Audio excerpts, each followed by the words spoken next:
On today's show, we dig into our archives and firstly go back to 2016, where we head west to Albany's Attwell Park Speedway and Bunbury Speedway and look back on rounds 10 and 11 of the 2015-16 World Series Sprintcars. Then we stay in 2016 and head east to Mildura in Victoria, where we look back on the opening round of the Australian Off-Road Championship, the Sunraysia 600.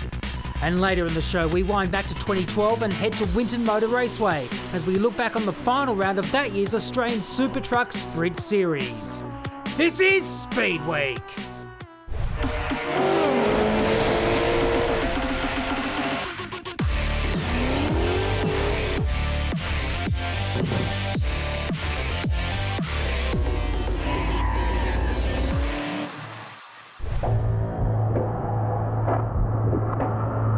The World Series action out west has been unpredictable. But Inglis has fed it right rear to Jason Pride. He's turned it over in four. Runner used their tires, and there it goes for McFadden. You saw it coming down. Shebang. American Kyle Hurst just held on to the win on a track that was a little hard on the Hoosiers. This will be amazing if Lions can do it. The left rear is gone for Hurst on the finish stripe. He hangs on. He hangs on and gets the checkered flag. Man, that's a long time coming. I'm so glad I finally got that off my back. Another driver in form is former champ Stephen Lyons. Will his late season charge be enough to put the pressure back on the leaders Brooke Tatnell and Jamie Veal as we head into the penultimate round? Well, we're about to find out tonight here at Bunbury Speedway.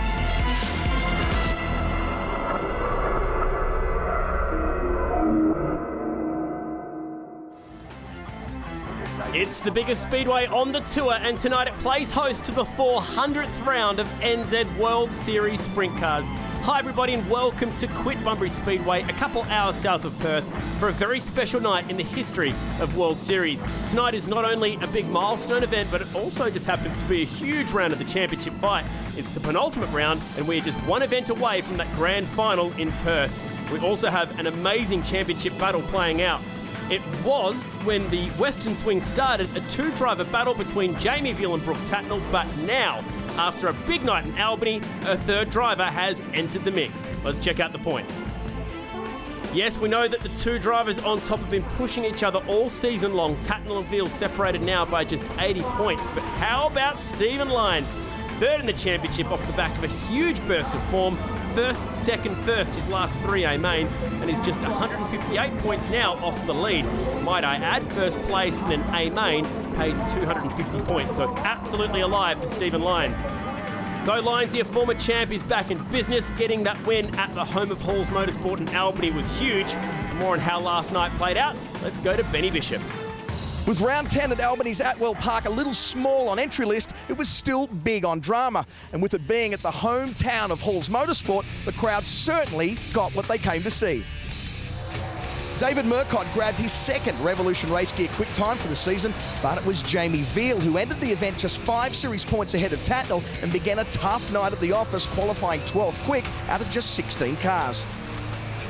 Steve Lyons had not even crossed the line of his first heat before getting crossed up into a gentle rollover trying to avoid Troy Lawson, while Luke Dillon also struggled to keep the 26 straight before pulling infield with motor issues, forcing the Diamond Bay Motorsport team to change engines between heats. Dave Murcott brought on the first and only caution of the A-main with an unassisted spin in turn 4. Meanwhile, Ryan Farrell was well on his way early in the race to claiming the Hoosier Hard Charger, advancing from 12th to 5th. Brooke Tatnell momentarily challenged Lyons for the lead once they'd engaged lap traffic, but the likeable Lyons would hold on to win his second Albany event back-to-back, with Tatnell second and Sean Bradford an impressive third. However, for Jamie Veal, finishing 8th, it only bagged him 150 points, which puts him well and truly back into the clutches of Stephen Lyons, who's finding his form at exactly the right time. This track first hosted a round of World Series Sprint Cars back in 1989. It was Brooke Tatnell who got the win that night. Here we are at the 400th round of World Series. Very cool. Sean Bradford, his father would have raced in a couple of World Series rounds back in the day, and here he is doing that family name proud. He has a podium at this track of World Series action a couple of years ago. He'll start off the front row alongside Luke Dillon. Also had a podium here a couple of years ago in 2013. Jason Pride carrying one of our Shannon's insurance onboards. This is set up nicely for 10 laps. Luke Dillon leading a pretty long train of West Australians here, so he's going to feel a little bit outnumbered, but he knows how to go quick, particularly on these big tracks too, Chad. This is where he's just a gasser. He's spoken a lot about his engine program, and he knows how to just keep the foot in and hold it. So he should be able to hold on to that position. He goes from the top side out of this one, and he's going to be on the outside of Bradford now. Sponsored by Maxwell Engines. Oh, Taylor Millings started this race a month early. He's out there well and truly early, but we're green. We'll see if it lasts. There's Pride and Harding. Mid-pack, you want to finish? Oh, goodness me. Nash in a huge crash. Lee Nash, I mean, how emotional can this last month get for this guy and the whole family? And this is just sort of... Oh, he's broken the wall, Benny. Look at that. Oh, yeah, there's a big chunk of concrete out there right in the middle of turn 1 and 2.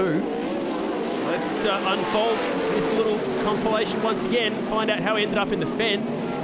Oh, it was off the right rear of Taylor Milling. That thing went over hard. There's the chip it left in the fence.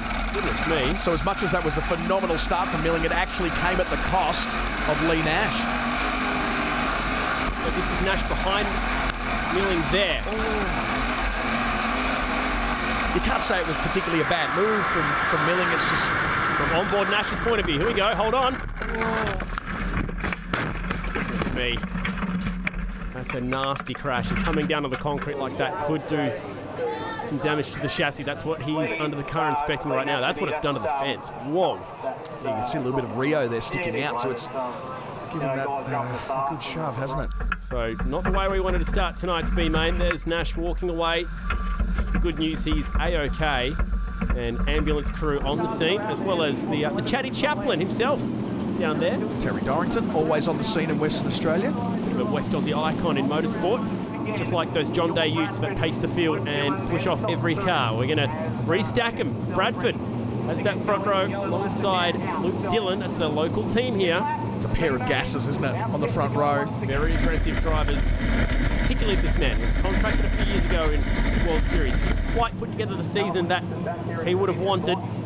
But looks back now with massive education from it. And it's the exact education that Jason Pride's getting so far this year. As we get set to go green in the B. Reduce laps. 10 laps instead of 15 like we usually go for. Very even start. Dillon gets the win towards turn 1. Shuts the door pretty hard on a guy that he knows would be hard on the gas as well. Callum Williamson starting to slip through the fingers of the rest of the field. Harding, then Pride. Usual suspects, isn't it, from the B main that we had at Perth only a week ago. Dillon looking comfortable out front. We go back to these last few spots inside. It's 3rd and 4th, so these guys locked in comfortably. Callum Williamson is in there as well. Good job from Callum so far. It's interesting that I think you made the quote that it was Luke Dillon a few years ago who actually made it from the B main to the A and won it back in 2012. Steve Lyons came close to doing that last week, so this is not beyond the realms of possibility. No, it's not where he wants to be, but he's proved before that he can make it from the back of the A right up to the front. You can see there's a fair bit of moisture right up towards the fence. They have been putting water on this track to try and keep the dust content down. It's been so hot all week in Perth, all through southern WA as well. A little bit of a different shape on this racetrack these days too. This is only the 4th time that these guys have, well, I guess the West Australian guys have got into this racetrack. You'll notice around the pole line that it's dug down quite deep there just to put a little bit of camber over the racetrack, and so they sort of tend to congregate around that pole line in a little bit of a different way now and tuck right down with the left side of the car. So it takes a little bit of getting used to. In the meantime, it's not an issue for Luke Dillon, the Diamond Bay Motorsport car number 26. And truly in control. Bradford sitting in 2nd, Harding 3rd. This is now a bit of a test session here. Find out if they have what it takes setup-wise into tonight's A main. Milling holding down the last spot in the A at the moment. Oh, Harding's coming infield. He was comfortably inside that top 6. I mean, it's a short race. It couldn't be a fuel issue. Might have knocked it out of gear or something. So, oh man, what a nightmare night for Daniel Harding. That is such a shame. That resurgence of form recently. After getting a new crew chief, it's been good, but the race stays green. And Mitch Wormall is the man who moves inside the top 6 as a result. Here he is now. Luke Dillon's going to lead us back to the white flag. I was going to say fairly uneventful B main after that opening lap crash, and then all of a sudden, last shot of drama. There's also a last shot of traffic here for Luke Dillon to deal with. Last little ditch effort now is, you'd imagine that Luke Dillon would just stay safe, but no, he actually has a bit of a tilt to get past the first of the lap cars in Scotty Chatwin. So he holds on and gets the win, and it's a bit of a risk in the process. At least he's had a good chance to have about 10 laps on a circuit that was similar in terms of its surface to later tonight in the A-Main. Ripping past the wall cam, here's the winner of tonight's B from Bradford, Pride, Williamson, Milling, Wormel. Very lucky to be making tonight's A-Main. Anyway, let's go down to the pits with Bryony. What a disappointment for Daniel Harding and the W12 team, running out of fuel and not being able to transfer into tonight's A-Main. Speaking of transferring, Luke Dillon, have we even seen you in a B-Main so far this season? You're doing it the hard way tonight. Yeah, no, it's my first one, so good to win it. That was cool, but I think we were pretty quick in that race, so I was pretty happy with that. So I'll see what I can do in the A. What are you hoping for track condition-wise? Do you want them to touch it, not touch it? What would suit you ideally? Well, if they touch it, I can go quicker, but so can the car in front of me. So it's got to be a bit slick and a bit rough and a bit strange for people to make mistakes to come from the back. Not as pleasant to drive, but as far as possibly winning the race, it needs to be worn out and rough and slick. Changes? What are you making to the car? I mean, I guess the one advantage is that you have just had recent experience on the track. Not too much, just brand new tyres. We had second-hand tyres on for the B. I raced the B with my wing all the way forward, so in the A I'll probably just move my wing back a little if I have to, and that's about it. All right, well, let's hoping that Luke Dillon can impress the local crowd tonight. He's starting deep in the pack for tonight's A-Main, and that is coming up right after the break. Stay with us.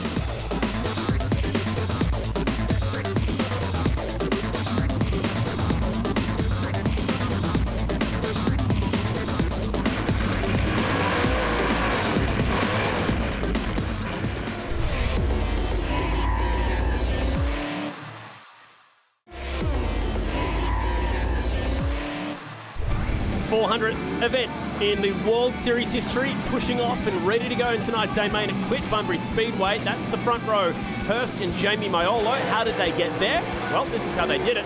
In the top 8 shootout, and Jamie probably the star, getting his way from the bronze all the way to the gold and then getting onto the front row. Great to see some form finally from Ryan Jones. His best shootout to date actually starts 6th beside Stephen Lyons. J-Mac though will start 4th. Yeah, outside row 2, James McFadden absolutely in with a shot. He won this event last year, and there's the man fresh off that win at Perth. Oh, a little moment outside turn 4, and with the NZ Hose Doctors to congratulate him, he has taken the pole position for tonight as we go 4 wide at Quit Bunbury Speedway. What an amazing history this series has. 29 years, looking forward to 3 decades next year.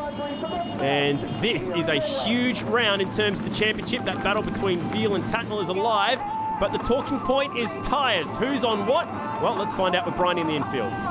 2 very different strategies being played out by our front row starters. Jamie Maiolo, he's won 2 of his last 3 races here at Bunbury. He's pretty happy with the car after the shootout. No changes there, and he's running on the typical medium control tyre. However, Kyle Hurst, he's looking for his 2nd World Series race win.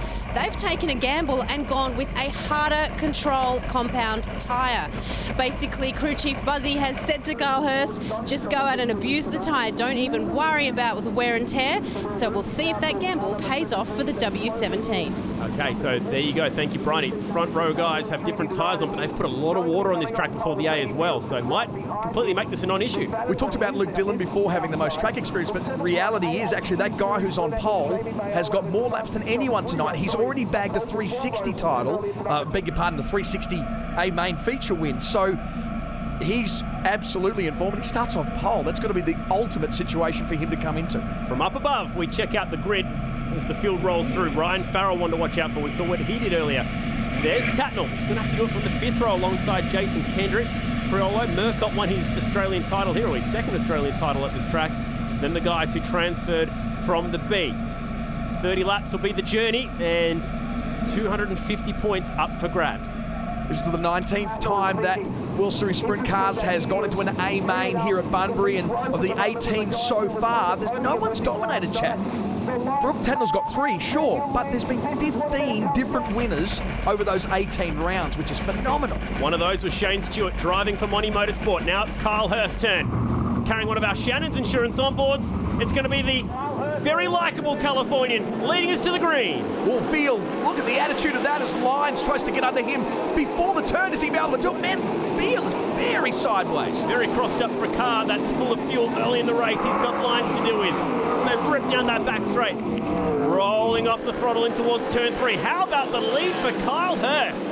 He's opened it up. This is obviously a happy hunting ground for Kim Buswell, his crew chief. He's won a lot of stuff here. One of the titles here as well. So, yeah, they know how this racetrack works, even though it is shaped a little bit different. Jason Kendrick right on the outside there. Whoa! It's one of our Wormhole cars getting up high. Here is Tatnall. He's on the move. Great start, Brooke Tatnall in the early stages of this race. He's just outside the top 5. He started on the 5th row. Here he goes to the bottom of Stephen Lyons. Oh, the old man's got some form tonight. He is seriously fired up. Absolutely. Stays down low. Lyons already locked into the top side. Has he got enough projection to get down? No. Wow. And he's already onto the back of Jamie Veal, who started inside the front couple of rows. Oh, Lyons gets a bit crossed up outside turn 4. Cool shot. Remember what we said earlier. He just cannot let go of any points to Jamie Veal. So this is the perfect scenario for Brooke Tatnall. It's also a perfect scenario for us as race fans. Jeez, Hurst, the lead. And into traffic, Jason Pride with the first car that he gets to. This is the A main, and it is absolutely on. There's our second place man. The fight for second as McFadden goes around Jamie Maiolo, and now he's got a lot of work to do to chase down our leader. Look at the track surface off the back of that Shannon's insurance onboard. Well and truly into lap traffic now as James McFadden is coming to terms with the back of Jason Pride's car number 14. Hurst still leads though. He is looking at Callum Williamson.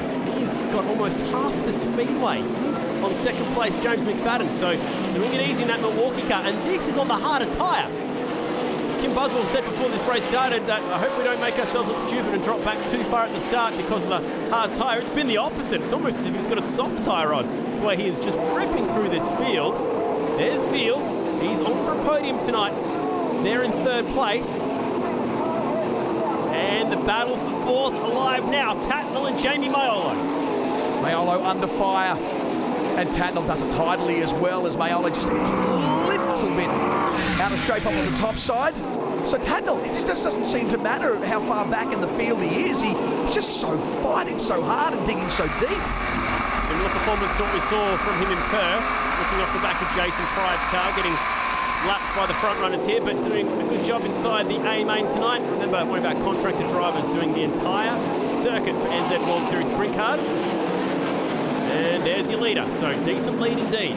Well, I can't say that anyone's going to catch him. If you look back at the times, on lap 3, he ran a 13.77. The majority of the field, Chad, is running in the low 15s. There's only a handful who've done 14s. He's almost, I think, 7/10 of a second quicker than anybody else on the racetrack. He's got some big names here to pass. Bradford being the first one. Then it's going to be Ian Madsen, who's looking at the bottom of Brad Maiolo.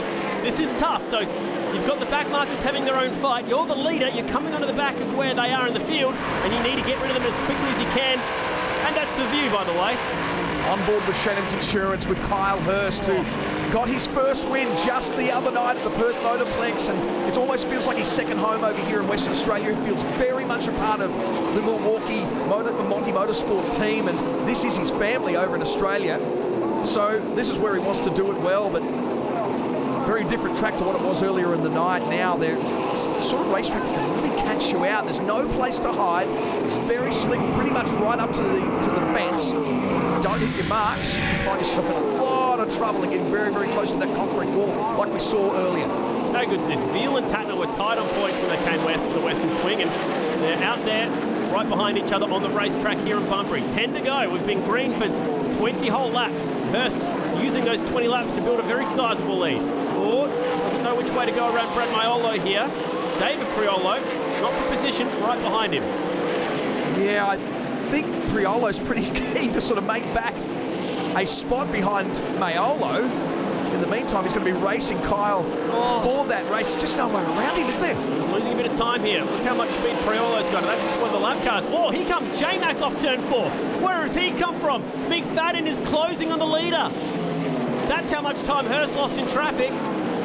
Pegged him right back, didn't he? I noticed too that there was a couple of the guys who were really struggling up on the top side. Look at this big move. Oh, but now Priolo was racing McFadden for that spot, which is sort of a bit strange. Oh. It's not the normal courtesy, but if he can run with him, I guess he's going to do that. He's going to try and keep up there as best he can. 7 laps remain, and James McFadden could break this stranglehold of Kyle Hurst. Oh, here it is for the lead. Hurst gets crooked outside turn 4, and J-Mac slides down low in turn 1. Hooked the berm though, and he lost a bit of that momentum.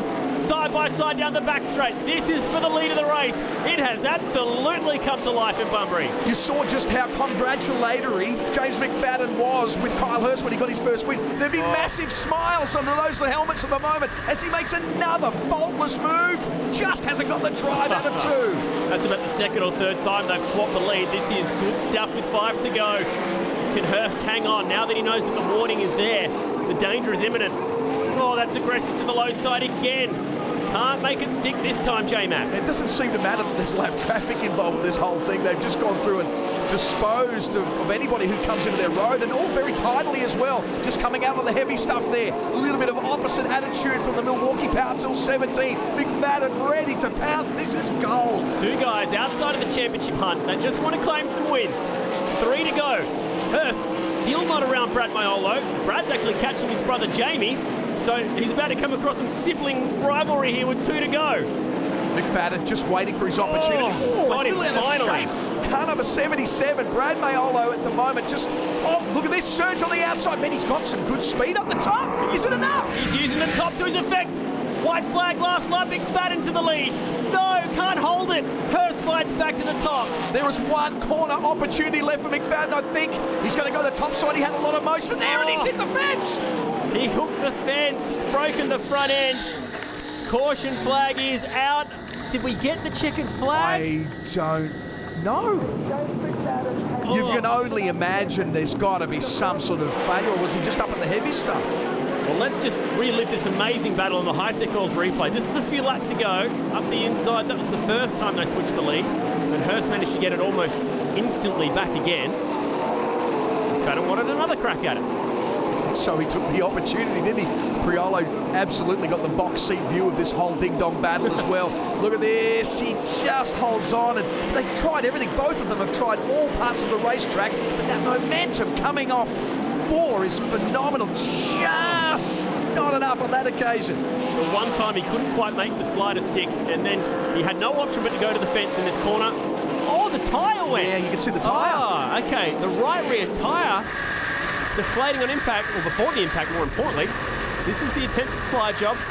Oof, that's tight. Let's just listen here. Oh, yep. To seal that rubber. Kyle Hurst will lead us back to the green flag with 2 laps to go. So they take it back a lap. And it's Veal and Tatnell breathing down his fuel tank. Here we go. The top 2 with the points, the second and third at the moment now, and Veal's going to make it as hard as he can for Tatnell to claw him back. He goes on the inside, but not quite enough on Hurst. But man, he hasn't lost any ground. Hurst goes to the bottom just to protect that line through 3 and 4. White flag, Jamie Veal chasing down Kyle Hurst. Oh, it's tight also between Farrell and Lyons down at turn 1. 30 points the difference between getting first and second. Jamie Veal wants everything he can get, but Kyle Hurst is going to hold on for his second win, and it's at the 400th round of World Series Sprintcars at Bunbury Speedway.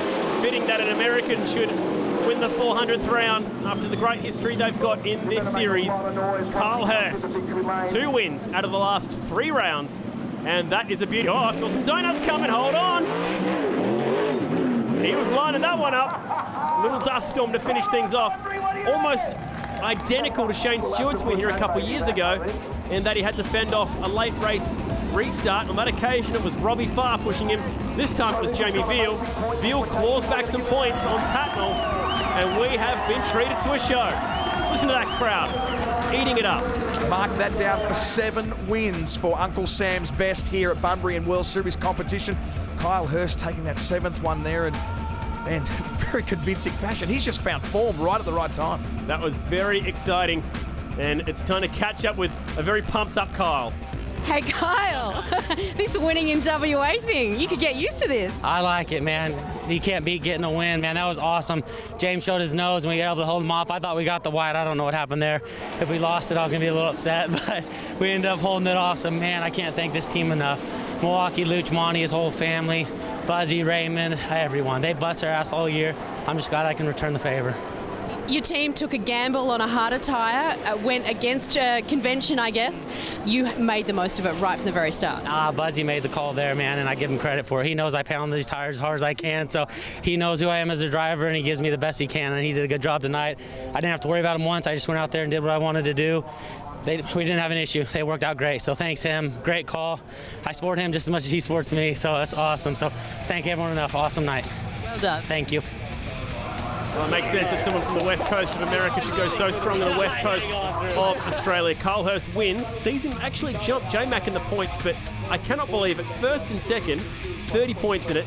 The exact amount of points between first and second in an A-main. So if Jamesville had have got that win, they would have left Bunbury tonight with the exact same points again. What a phenomenal championship. It doesn't get much closer than this, guys. Second and third, 2 more races to go. The points battle, it's so close. Tell me what you're both thinking after tonight and heading into the grand final. Just gagged the rival. Look, this is what World Series is all about. It's the championship is the premium motorsport in Australia. It's the second biggest series anywhere in the world outside the world of outlaws, and that's only because they do more races. But but this is what championship's all about. It's about the history, and it's about going down to the dying end. Jamie, were you playing it strategically in that race tonight? No, once we got rolling that, we had pretty good pace, but James and Cole were really good out front. So I could see him in my sight, but I was just cruising around doing what I had to do, and about the end there, I gave everything I could. So there was more points I could have got, but we had good pace all night. Felt comfortable in the car, so that's all I need to take into Perth next week. All right, so one of you is probably going to create history, either a first-time winner of World Series Sprint Cars or a 10-time winner. Who wants it more? I can tell you who wants it more. Me. Damn right I do. I'll fight him for it. I'm not here. I think fighting spirit just goes there. But look, this is what it's about. There's a ton of experience here. There's a lot of passion for a series that means so much to me. You've got a guy that's just come off winning our biggest international event of the year. He wants to prove he's the best in Australia by winning this championship. So, I'm excited for it. Let me tell you. Brooke says they're fighting words from Brooke. Game on from you, Jamie. Yeah, I was just thinking I've been racing for 10 years. I can't wait to go there. It's been a good challenge all year. We've been neck and neck, so teams get on real well. So it's just exciting to for after 13 rounds to come down to the last. It's actually like 2 spots in A main, so I'm looking forward to it. Bring it on. Thanks, guys. It's a battle of the crew chiefs, to be honest. Egos. There you go. Well, it's well documented that Brooke Tatnell has been fighting James McFadden in those 2 generations over the years, but it looks like there's a new guy on the scene who is playing that whole next generation game as well. Well said. Also worth pointing out that Stephen Lyons isn't 100% out of this one yet. The final round of the championship is looming. The grand final at the Plex is going to be huge. You do not want to miss it.